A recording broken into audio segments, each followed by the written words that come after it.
मेधा शुरू से ही पढ़ने में होशियार और मेधावी छात्रा थी। अच्छी पढ़ाई के बाद अच्छा कॉलेज सिलेक्शन और फिर बहुत अच्छी जॉब। तूने तो मेरा नाम रोशन कर दिया मेधा। अरे लेकिन ये जो काम करने का तरीका है ना, इसे बदल ले। 18 घंटे काम करेगी तो कल को बच्चा कैसे संभालेगी? तुम्हारी तरह पागल नहीं हूँ माँ जो बच्चे और परिवार में फंस जाऊँ। मैं तो जिंदगी खुल कर जीऊंगी। सब कहने की बात होती है बेटा, अपने बच्चे का सुख हर कोई चाहता है। वक्त बीतता है और मेधा की शादी हो जाती है। शादी के कुछ सालों में ही मेधा एक सुंदर से बेटे की माँ बन जाती है। अरे यार, मेरी मैटरनिटी लीव खत्म हो रही है, क्या करे? माँ भी नहीं आ सकती, कैसे मैनेज करूँ? ऐसा करते हैं, इसके लिए एक केयर टेकर रख लेते हैं, वो देखा करेगी इसे।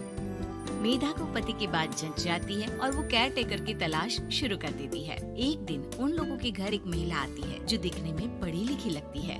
जी, क्या काम है आपको? मैम, मेरा नाम स्नेहा है।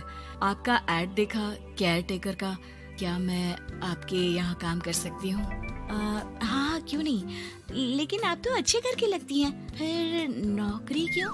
दरअसल मेरे ससुराल वालों ने मुझे घर से निकाल दिया क्योंकि मैं माँ नहीं बन सकती और माता पिता भी नहीं है इस दुनिया में। तो अरे कोई बात नहीं, तुम लक्ष्य को ही अपना बच्चा समझो और यहीं रहना, और किसी भी चीज की जरूरत हो ना तो बता देना। नेहा खुशी खुशी लक्ष्य को संभालने लगती है। रात को जब मेधा घर पर आती है, अरे क्या बात है स्नेहा, तुमने खाना नहीं खाया क्या? अरे दीदी, आपका बेटा टाइम दे तब ना। अरे तो जब वो सोता है तब खा लिया करो। तब तो मैं इसके पास ही बैठी रहती हूँ। कोई मच्छर या कीड़ा काट ले लक्ष्य को तो अब आप पकड़ो, मैं खाना खा लेती हूँ। स्नेहा वहाँ से चली जाती है। बहुत ही अच्छे से ख्याल रख रही है ये लक्ष्य का।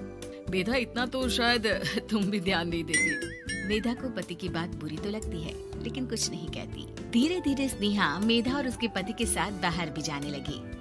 सुनो, स्नेहा को भी बाजार ले चलते हैं, वो क्या है ना, लक्ष्य को देख लेगी जब तक मैं शॉपिंग कर लूंगी।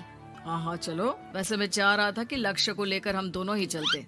क्या यार, तुम तो फ्री में इमोशनल हो जाते हो, कितना देख लेंगे हम दोनों मिलकर, ले चलो उसे। कार से निकलकर मेधा और लक्ष्य रोड क्रॉस कर रहे थे कि सामने से कार आ जाती है। मेधा का ध्यान नहीं होता लेकिन स्नेहा तुरंत लक्ष्य को मेधा से छीन लेती है। मेधा गिर जाती है और कार मेधा को छूकर निकलती है, जिससे मेधा को खून आ जाता है। पति मेधा को हाथ देकर उठाता है। स्नेहा लक्ष्य को लेकर गले लगाई रहती है। थैंक्स स्नेहा, मैंने तो ध्यान ही नहीं दिया था कि कार आ रही है।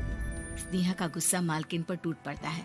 अरे कैसी माँ है आप, अगर आज कुछ लक्ष्य को हो जाता तो मैं आपको कभी माफ नहीं करती। छोटा सा बच्चा है, उसे चोट लगती है तो पता है कितनी तकलीफ होती है।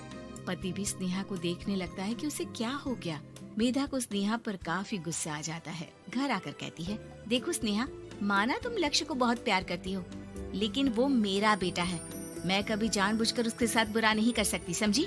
मुझे माफ कर दीजिए, मैं लक्ष्य को लेकर कुछ ज्यादा ही सेंसिटिव हो चुकी हूँ। मैं ध्यान रखूंगी कि आगे से ऐसा ना हो। मेधा का मन स्नेहा से अब हटने लगा था। एक शाम मेधा ऑफिस से घर आती है कि लक्ष्य उसे दिखाई नहीं देता और ना ही स्नेहा। वो स्नेहा के कमरे में जाती है जहाँ दोनों सो रहे होते हैं। अरे स्नेहा, लक्ष्य को आज इस कमरे में क्यों सुला दिया? दीदी, मुझे नींद आ रही थी, ऐसे में उसे कमरे में अकेले लिटाना मुझे ठीक नहीं लगा। मेधा बच्चा उठाने लगती है कि स्नेहा टोक देती है। रहने दीजिए ना दीदी, सो रहा है, फालतू में नींद खराब हो जाएगी। मेधा को गुस्सा आ जाता है और वो बच्चा उठाकर वहाँ से चली जाती है। अगले दिन मेधा स्नेहा को बुलाती है, साथ में एक और लड़की खड़ी होती है। स्नेहा, अब तुम अपना कुछ और देख लो, हम लोगों को नई केयर टेकर मिल गई है, तुम इस हफ्ते घर छोड़ देना। स्नेहा का मन लक्ष्य को छोड़ने का नहीं करता, लेकिन नौकरी तो नौकरी होती है ना। स्नेहा घर से चली जाती है। धीरे धीरे महीने और साल बीतते जाते हैं और लक्ष्य एक नौजवान लड़का हो जाता है। लक्ष्य, आज मुझे मंदिर जाना है, ले चलोगे? ठीक है माँ, एक काम करके अभी वापस आता हूँ, तब तक आप और पापा दोनों तैयार हो जाइए। दोनों तैयार होकर बैठ जाते हैं लेकिन लक्ष्य काफी देर तक नहीं आता। अरे मेधा, फोन तो करो लक्ष्य को, देखो क्या हो गया उसे।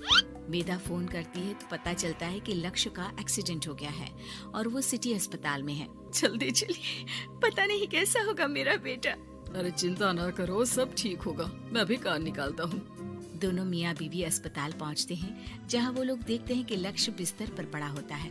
एक महिला इन्हें यहाँ लेकर आई है, वो वहाँ बैठी है, लेकिन फिलहाल तो आप लोगों को इनके लिए किडनी का प्रबंध करना होगा। एक्सीडेंट में इसकी किडनी डैमेज हो गई है। मेरी ले लीजिए डॉक्टर साहब, मेरे बेटे को बचा लीजिए। नहीं नहीं, आप माँ हैं, आपकी नहीं ले सकते, पिता की भी नहीं। आप किसी रिलेटिव या दोस्त से पता कर लें और हाँ थोड़ा जल्दी करें क्योंकि देर होने से मामला बिगड़ सकता है। मेधा बैठकर रोने लगती है कि वहाँ डॉक्टर आ जाते हैं। जिस औरत ने आपके बेटे को यहाँ भर्ती कराया था वो अपनी किडनी आपके बेटे को देना चाहती है। कौन है वो? कहाँ है वो? तभी वहाँ स्नेहा आ जाती है। स्नेहा तुम? मैं लक्ष्य को पहचान नहीं पाई थी, लेकिन आप लोगों को देखकर समझ गई कि ये लक्ष्य है, इसलिए वापस आ गई। मैं अपनी किडनी आपके बेटे को देना चाहती हूँ। मेरी अपनी तो कोई औलाद नहीं, लेकिन लक्ष्य में मैंने हमेशा अपना बच्चा देखा। तुम धन्य हो स्नेहा, जो इतने साल में भी लक्ष्य को भूल नहीं पाई। सही मामले में तो वो तुम्हारा ही बच्चा होगा, क्योंकि जन्म भले ही मैंने दिया हो, लेकिन आज तुम उसकी जिंदगी बचा रही हो।